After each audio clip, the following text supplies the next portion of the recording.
You don't have to do a lot of prep to do a mini prep, but it sure helps to know what goes on at every step. So what's a mini prep? Basically, a mini prep is the proprietary name for like alkaline lysis, and it's this where you break open bacteria cells, purify out a plasmid, so like a circular piece of DNA in which you put a gene of interest in. So we talked before about how molecular cloning you can stick like a gene of interest, so like something for like the instructions for making a protein you want, say.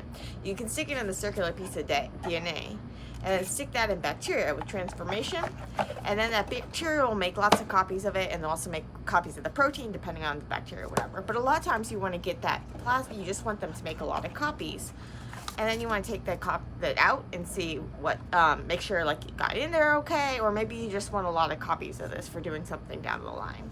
But anyway, you need to get this out of the bacteria and purify it, and that's what a mini prep can help you do.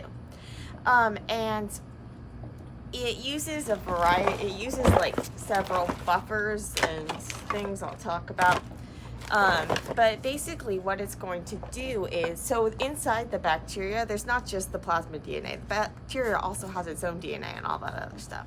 And so we need to selectively get this plasmid DNA, and then we're going to get it to bind to this column. It's like this spin column. So there's like a filter on there, and we're going to get the DNA to bind and then wash off other stuff. And then like elute it, so get the DNA to come off in pure form. And so it's a really useful thing to do, and you'll probably do it a lot. And so assuming you're doing like biochemistry and molecular biology stuff, you'll do it a lot because you do a lot of cloning because you want to make different proteins anyway. But it's a very, very common technique in biochemistry and molecular biology.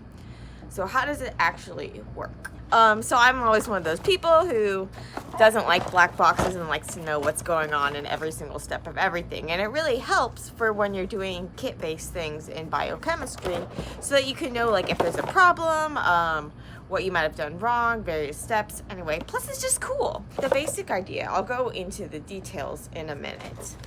But when you stick the bacteria into the cells, they're gonna make a lot of copies of this. And I don't have a lot of copies of this like cut out. But then we're gonna make a lot of copies, and you're gonna have a lot of cells. And these cells are gonna be floating around in a lot of liquid media. So like bacteria food. So typically you take a colony from like a plate, and then you do like a 5 ml culture overnight in like a culture tube like this with some media. And so then you're going to spin that down to get rid of all that media, and then you're gonna have this pellet of cells because you're gonna pour off the media. So you take your culture, you spin it down, now your bacteria are in a pellet at the bottom. And you're going to take off that media, and now you need to get the plasmid out of the cells. To do that, we need to break open the cells, which is a process called lysis. But before we do the lysis, we want to get the bacteria into an environment that's going to be optimal for all the rest of the steps. So we need to resuspend that pellet in a new liquid. So this is done with this like buffer P1. And so we'll go into more about this later, but there's like a thing on the top like RNase A added, so they give you the RNAs separately, and that's going to help chew up the RNA, so you just have the DNA.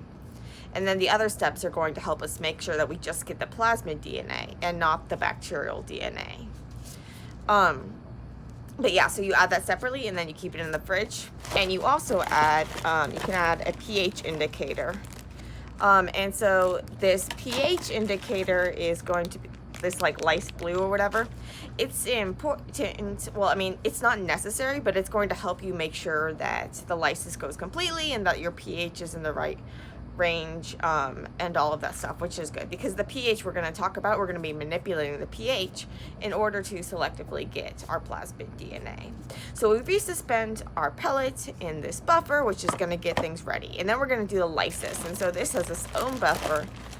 So we have buffer P2, which is the lysis buffer, and when we add the lysis buffer, we're going to break open the cells, and now you have the cell's broken open, but you also have, so you have your DNA out there, you have all these various proteins out there, there's all sorts of stuff that just like comes bursting out of the cell. And the buffer, it contains things that are going to like denature all the proteins. Why it's like alkaline lysis is because alkaline, so it refers to like basic, is like opposed as the opposite of like acidic, not like it's, oh, it's easy, but it is easy. But so DNA likes to be double-stranded. And when it's double-stranded, it orients itself so that the parts that really like water, the negatively charged backbones, they're on the outside, and then like the bases, so the parts that pair to each other. Part of the reason why they like to pair to each other in like the middle is they're not as hydrophilic, they're not as water loving, and so when they pair together, they kind of protect their water of the parts that the water doesn't like and showcase the parts that the water does like. So if you make them single-stranded, now they're less soluble in the liquid. So when we add the base, what we're doing, we're going to disrupt the base pairing, because that base pairing, it relies on hydrogen bonding, which relies on like the bases are actually, it relies on like a hydrogen on one of the bases. And when you go to basic conditions, there's not many hydrogens around, and so some of those will actually deprotonate. And so you're messing up the hydrogen bonding, and the DNA is going to denature. The strands are going to come apart. And if you're a little plasmid, this isn't that big of a deal, because later we're going to change the pH. We're going to lower it back to a more non-denaturing state. And if you're a plasmid, you're small and you're circular, you can easily join up back together. But if you're a big old whopping bacterial chromosome and you're like giant thing and it's denatured, it's going to be a lot harder for it to like find its proper pairs and pair back up and be happy. So it's just going to stay insoluble. And so that's how you can selectively get the plasmid. But we need to get the plasmid back into its happy state. So we add like a neutralization buffer. So after that lysis, so we let it go for a little bit, it's gonna get all cloudy and gunky and stuff, and we add this neutralization buffer. That's gonna bring the pH back down, allow the plasmid to rebind, but that bacterial chromosomes are goners, because they're just like too big, they can't refold. It's sorry guys, it's gone. But it's good because we don't want it. We want this plasmid. And so at this point we've precipitated out the proteins and the DNA and all of this stuff and all this gunk, and now we want to isolate this plasmid and clean it up from all the salts and stuff and get it in just like a nice pure water. And so at this stage, what we're going to do is we're going to, since remember we just basically have the DNA and the salts and stuff, we want to get it stuck onto this column so we can wash off that other stuff and also like concentrate it, because now you have this little bit of DNA and a lot of liquid. And then we're going to wash everything off. And so these are like spin columns, so they go in a microcentrifuge and you go swirls around. So in order to get the DNA to stick to the column, we use like there's like a buffer PB, and that's going to help prepare the DNA to, it's somewhere in here, it's going to prepare the DNA to bind. And then once the DNA is bound, then you spin it and all the excess liquid comes out. But you still, so this is like a silica based membrane in there. And then once all that other stuff comes out, you still want to make sure there's still no stuff. So you have like an elution or a PE buffer. And this one, it also has a little box on the top that's asking if you added something.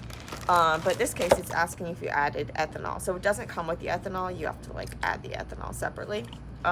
Because ethanol is like flammable and volatile, so it'll like evaporate and stuff. So yeah, they don't want to ship it to you in the kit, so you add it separately. And so then make sure you check off the box so that people know that you added it to when they use it. And so the ethanol is going to help the salts dissolve, but the DNA is still going to be stuck onto the membrane. So then you wash that off, and you do a couple ethanol washes to make sure that everything gets gone, and then you elute your DNA. So it comes with like a buffer that you can elute it in, or like buffer EB, I think like elution buffer. But typically I just do it in pure water, and then you can then go check the absorbance with like your nano drop to see how it went. And so let's look more detailed at what's going on biochemically at the different steps, because it's really cool. comes in the kit. I'll also give a link where you can like make all of your own reagents, like make versions of all of these, and you can some cheaper options for like buying the columns and stuff. So you don't have to do it through this like proprietary kit. But I think it's kind of like Kleenex, where everyone just like calls it the brand, like whatever version you call it, like Miniprep or whatever. But technically it's like this ketone stuff. So here's the overview, and we'll go more into detail on each step. So we started with the amplification, where we took a colony, we put it in some media, and threw it in some liquid media overnight, and then we spin that down, wash off the media to get it into better conditions, so that when we break the cells open, we're exposing things to a nicer environment. So we want to wash off, because our point is to try to purify the DNA. So we want to get rid of as much as we can of other impurities and stuff. Well, the DNA is still inside the cell. And so at this point, you can kind of be pretty vigorous with stuff. But later, when we break open the cells, we're going to have to be more careful. But so we resuspend it, come up and down, work it to shake it, and really get those into this nice resuspension liquid. And now that we've got it all nicely coated in this clean liquid, we want to break those cells open. So this is going to be our lysis step. It includes SDS, so like a detergent to help break open the cell walls, as well as some other things to help break it open, the cell membrane. And then NaOH, so our base is going to give us the alkaline part of alkaline lysis. It's going to unzip the DNA, because it's going to disrupt the base pairing and cause the strands to come apart. And then you're going to neutralize it. So you add an acid, which is going to lower the pH and allow the DNA to sit back together. But the genomic DNA, so the bacteria's own DNA, it can't find its matching. Instead, it gets like precipitates in with all like the proteins and all that other gunk. And so at this point, you spin that down, so you remove all that other gunk, and then you're going to take the liquid and do a purification with the spin column. So you take the liquid that has your plasmid DNA, bind it to the silicone column, and do the washes. Okay, so that's a basic overview. We have the amplification step. So basically, remember what we're amplifying is we have a plasmid. So we've taken like the genetic instructions for making a protein or for something else, and we put it inside of the circular DNA called the plasmid in order to get that into bacteria.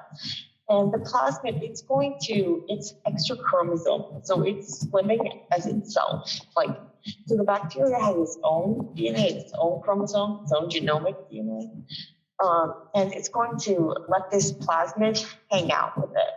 But it's not going to the plasmid isn't going to get into the bacteria's DNA, so it's just going to live separately. And the bacteria, depending on the bacterial strain and the plasmid and stuff, they can actually have like lots and lots of copies of the plasmid within inside the bacteria.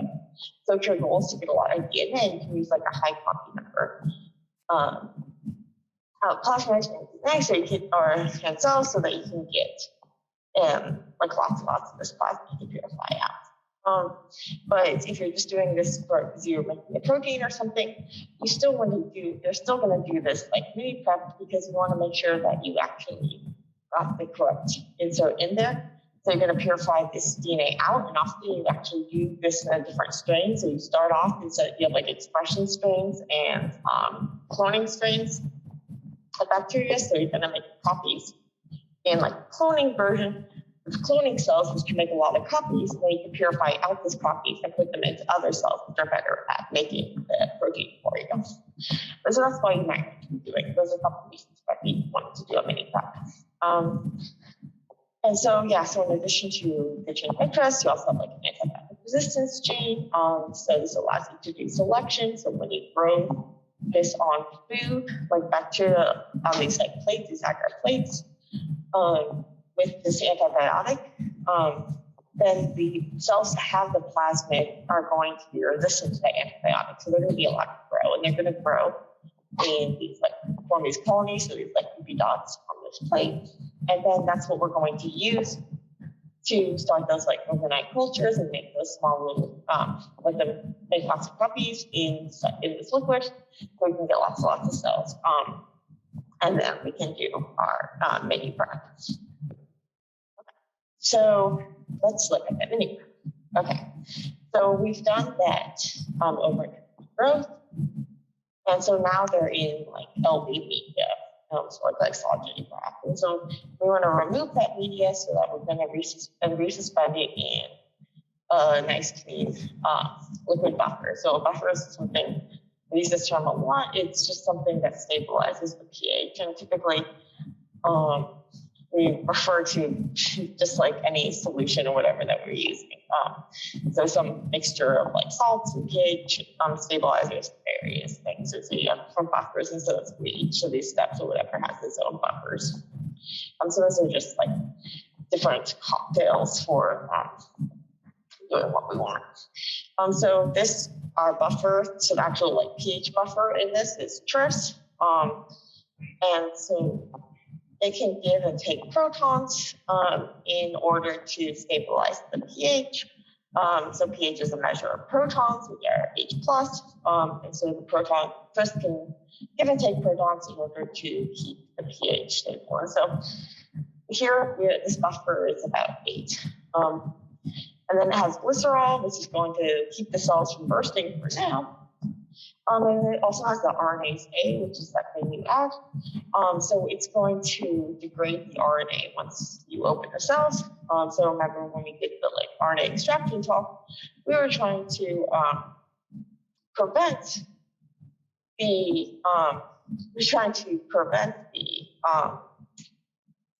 RNase A from contaminating our stuff. But here we're actually adding RNase A because we just want the DNA. We don't want the RNA.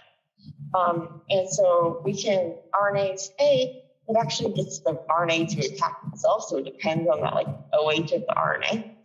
And DNA doesn't have that, so it's going to be safe and it's not going to be affected by this RNase A. And so RNase A is like a chewer of, where's that picture?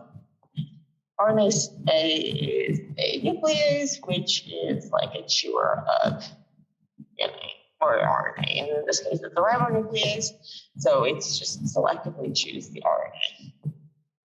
Okay, so and then we also have this phenolphthalein, which is the lyse blue reagent, and it's going to serve as a pH indicator. So basically, this molecule, it's only colored.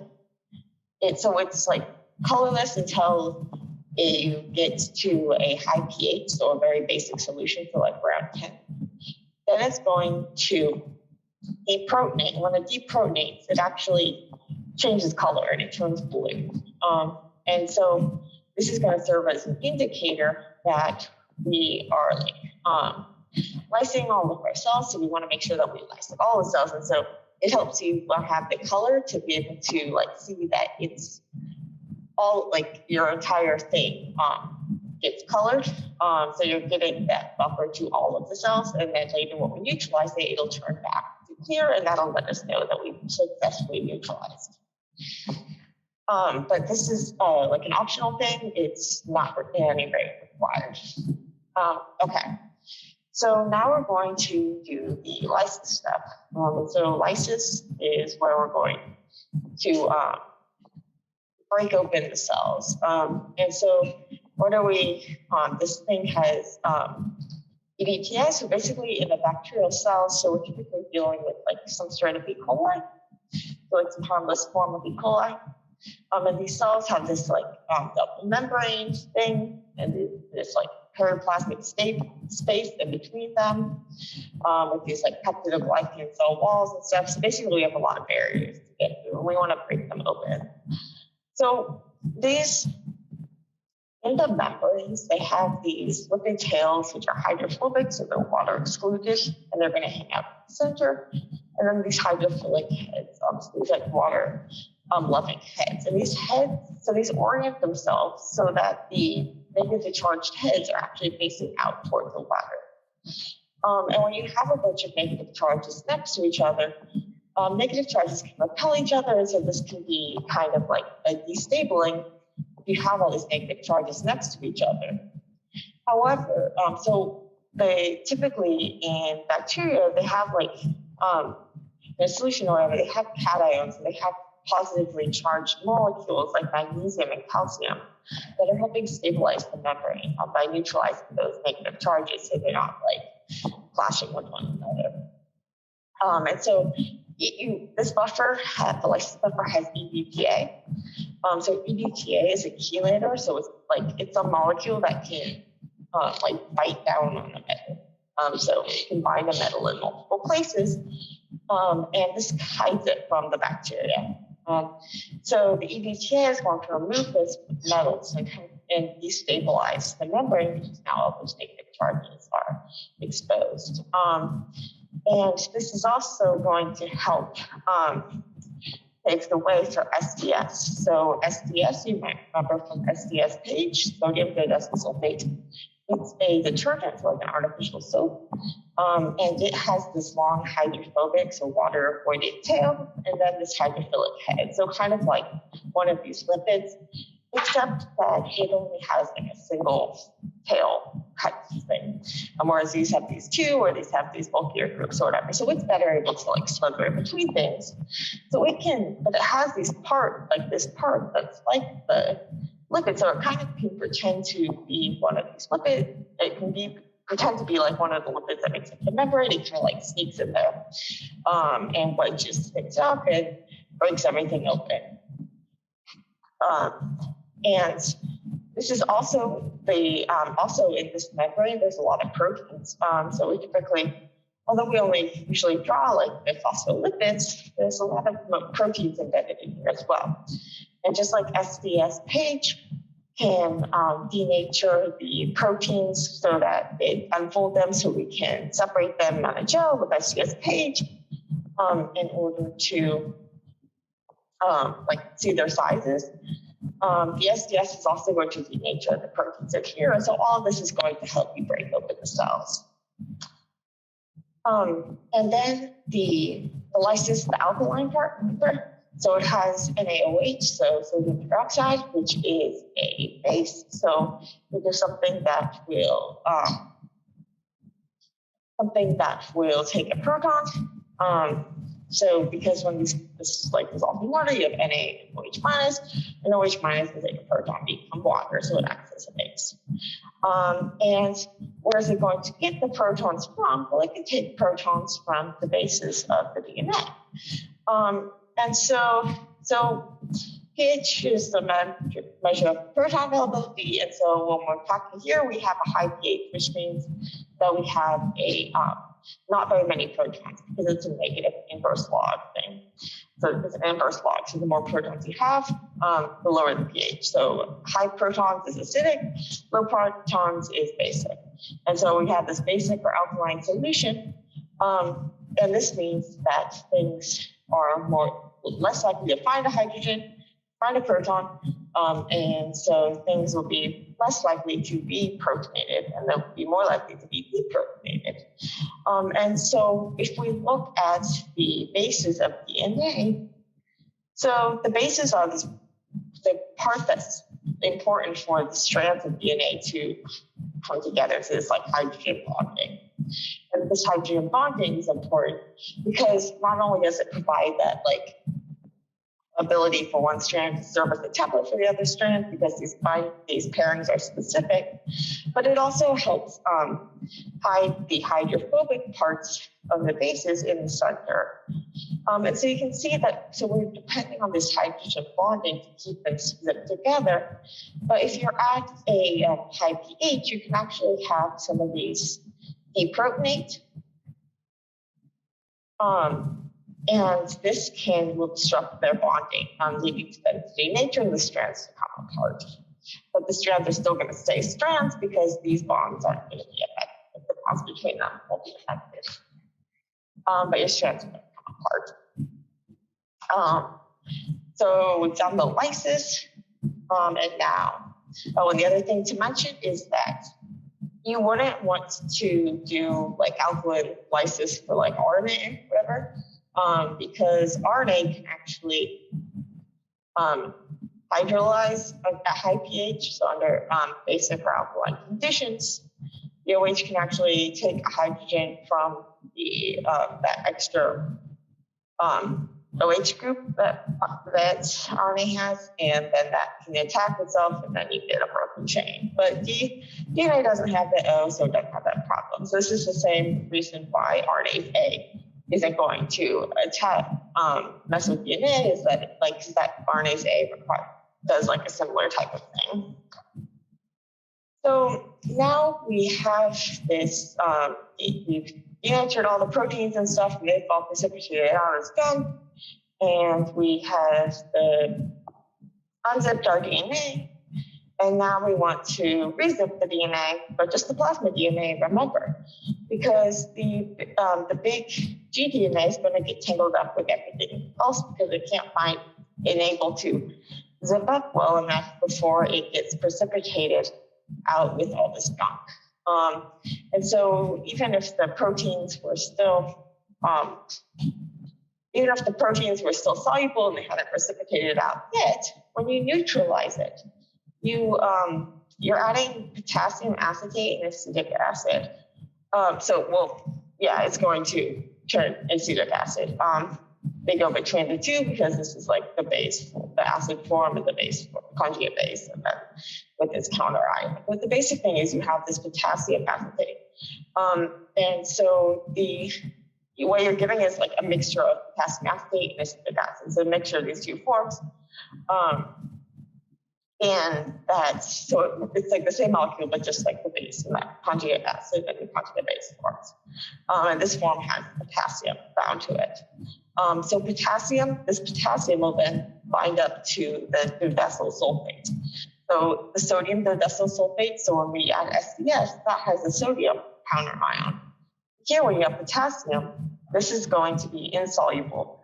So sodium dodecyl sulfate is soluble, water soluble. Potassium dodecyl sulfate is not. And so you might find this out if you're doing like an SDS page. Generally, you're trying to, you have a potassium in your buffer, you might get precipitation. And so when you do that, you want to make sure you load like right after heating. But anyway, so we do this neutralization, and so the plasmid is easily going to rezip. The big gDNA is going to get tangled up with all of this SDS lipids and all of that's going to get, because you have all this SDS with the proteins and lipids and stuff, the SDS is going to pair up with that potassium. That's going to be insoluble, and all of this is going to come on out. This buffer has guanidinium chloride, which is going to help it bind to the column, as you see. And so these columns, the string column setup, so it's the same type of columns, same idea as with like a PCR cleanup, a purification kit. So you have your liquids going in this top part, then this is silica membrane, liquids coming out of here. And so in some of the steps you start out with it in like this capless waste tube, and things will go into that, and then you can dump out the waste from that. And then at the end, you're going to stick that into a clean tube with a cap. Or if the cap like inwards, or else it'll break off and then you'll lose what you had. And so also like write the name on the top of this little cap, because you're going to be taking it off of the other things. But I'd say also you have these caps with the Miniprep, just these things. But anyway, make sure you label things in a way that you're not going to like separate the parts that have the label with, anyway. Okay, and so, and then this is going to be in the centrifuge, which is going to pull the liquid through. And so things that are bound to the column will be safe and they won't come through, but things that are dissolved in the liquid will come through. And so our goal is to make it so that the DNA binds. The other stuff doesn't. The other stuff flows through. Then we get the DNA to unbind and come out of the liquid. And so the basic idea is, so we get the conditions to bind tight. So you're going to have hydrogen salts, which are going to break up the water coat. Isopropanol is going to help the DNA bind this silica gel membrane. And the low pH makes sure they don't repel. More into this in a second. When you're doing a PCR purification kit, it'll have like a pH indicator to make sure that the pH is okay. And you might need to lower it if it's basic. Then you're going to let it bind, take it for a wind. So you use centrifuge to pull the liquid through the membrane. Then wash and tush, show the sawtooth boss. So you're going to do a wash with an ethanol buffer with ethanol. So the ethanol is going to, the salt will be dissolve in that, but the DNA won't. Like we saw with the RNA yesterday. And then we're going to spin it again, so the ethanol won't win. So you do another spin to make sure you remove any extra ethanol. And then now we let the DNA out. So we're going to deprotonate the membranes of DNA. Will repel. It'll repel DNA, and the DNA is going to pick up a nice hydration cell. So the DNA is going to unstick and get a nice water coat and come out with the liquid. So basically, under the DNA binding conditions, you have a low pH, so an acidic pH. The silica in the membrane, this is going to neutralize it. So the silica has these groups that can be protonated or unprotonated. And when they are protonated, they're neutral. When they're deprotonated, they're negatively charged. And so when they're negatively charged, they're not going to want to bind to DNA. And so you want to have a neutral membrane in order to get the DNA to actually latch on. This buffer also has high salt and the guanidinium chloride, which is a hydro, which means it's going to loosen up the water coat.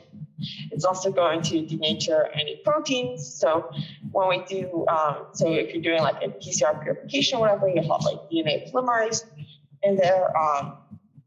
You might also, if you haven't gotten rid of all the proteins in an earlier step or whatever, that would happen here. It's going to help shield DNA's negative charge. So remember, we protonated this membrane, and now this guanidinium is going to help shield this negative charge in the backbone, because the pH isn't nearly low enough to protonate these phosphates, which have a super acidic.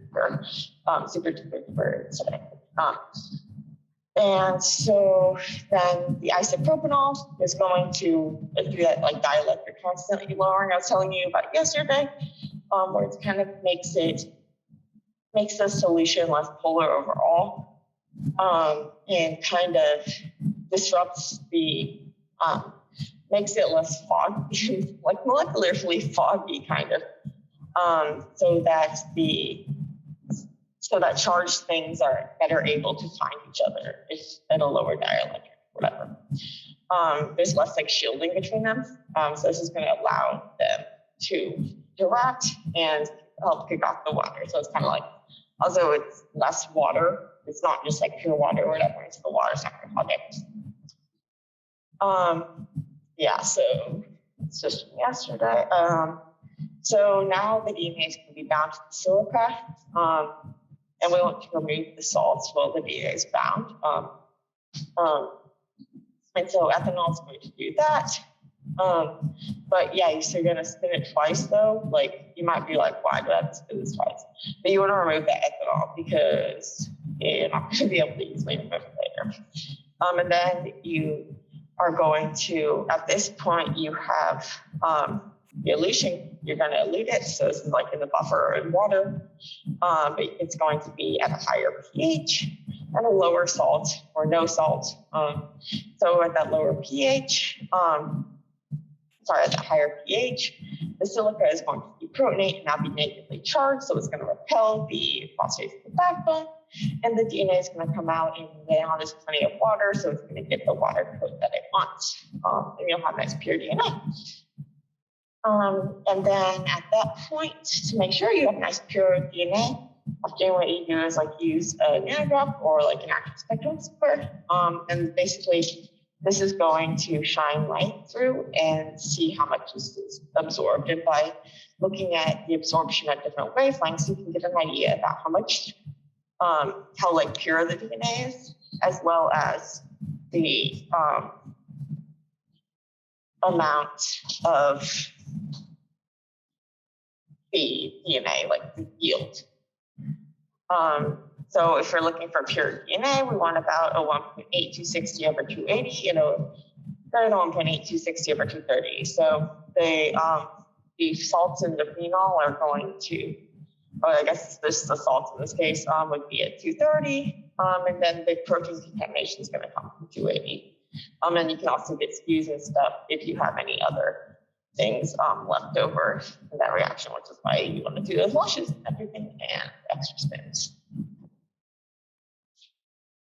Some protocols also use proteinase K, which is like a protein chewer to help. It can help chew up like any exonucleases. So we don't worry about the RNases, but there are other nucleases that can mess with DNA.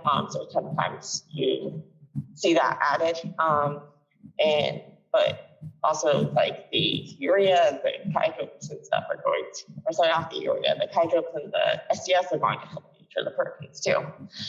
So that's not always and I've never used it for this purpose.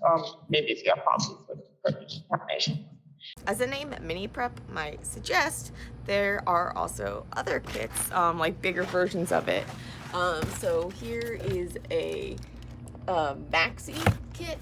So these have like giant stuff. And we also have, I don't know exactly which one's bigger than which one's bigger than which ones, but here's the Giga kit. So this is when you're doing like huge volumes. So look at the size of these things, it's crazy. But we do them in the lab. Sometimes, I've never actually done one, but when you're doing, like you can get bacteria to make lots of copies of a plasmid that you want to use for like in vitro transcription, so to make RNA from.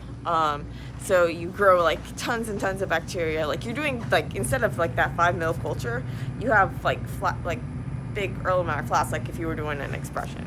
So there's a lot. And then we also there's also like MIDI kits and maxi kits and whatever. Another thing is that you'll also see there's kits that are similar that are like used for like PCR purification. We have those type of kits, and those use the same like principles for the DNA purification part. Like once you bind getting the DNA to bind on one of these columns and like wash things off, but you don't have to go through all that lysis and stuff because you start with like just liquid without all of that stuff.